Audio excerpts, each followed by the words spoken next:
बहुत इससे भी ज्यादा गई है हमारी जमानत।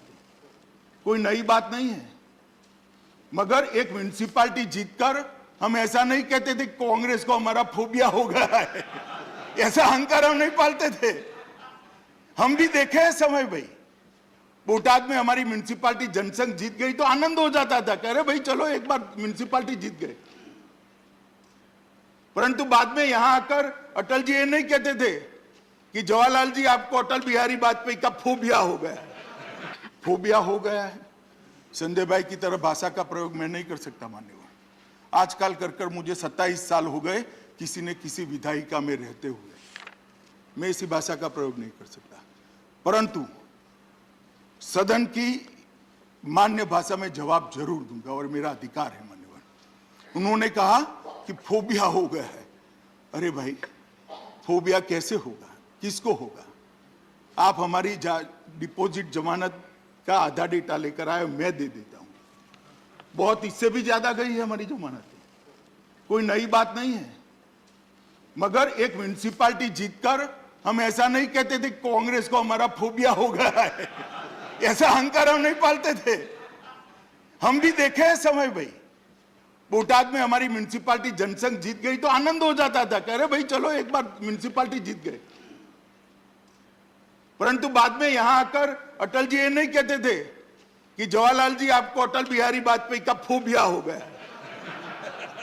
मान्यवर, इस चुनाव में ऐसा क्या परिणाम आया है, क्या परिणाम ऐसा आया जिससे हम डरे?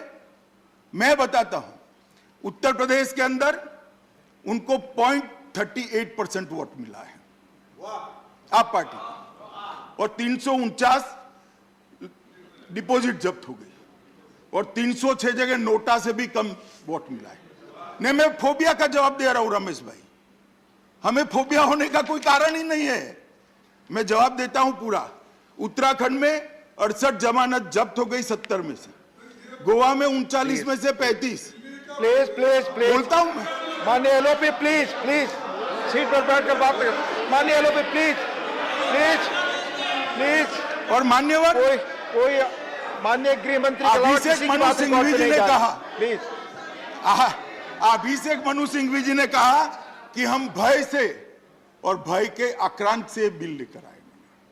मान्यवर, मैं उनको बताना चाहता हूं कि 5 राज्यों में 454 जगह पे उनकी डिपॉजिट, मुझे तो कोई डरने की जरूरत नहीं है।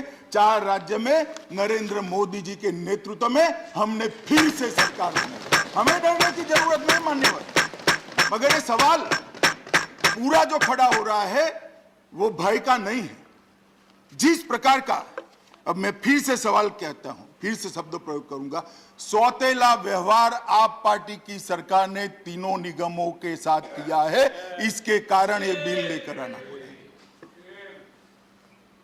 मान्यवर, हमसे तो दुश्मनी हो सकती है, दिल्ली की जनता से क्या दुश्मनी है? उन्होंने तो आपको वोट दिया है, सरकार बनाने का मौका दिया है।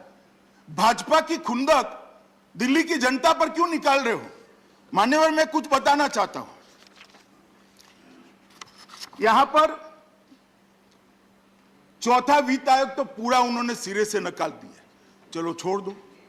दिल्ली का 5वां वित्त आयोग, जिसमें अनुशंसा की गई कि दिल्ली सरकार ने 40,561 करोड़ रुपया तीनों निगमों को देना है प्रोरेटा। दिल्ली सरकार सहमत नहीं हुई।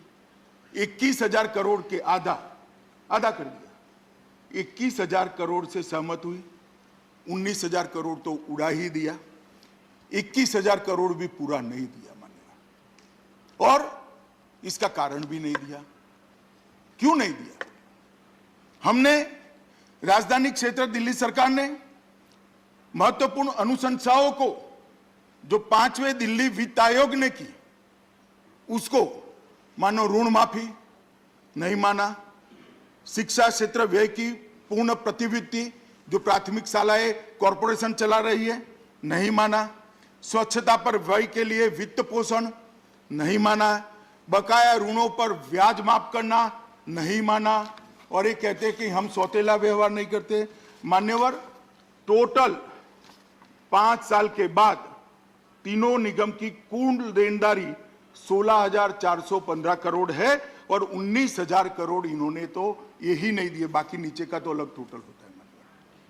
ये 19,000 करोड़ देते तो आज तीनों कॉरपोरेशन प्रॉफिट में होते और 3,000 करोड़ रुपया और नगर निगमों को सुविधाओं के लिए प्राप्त होता। इस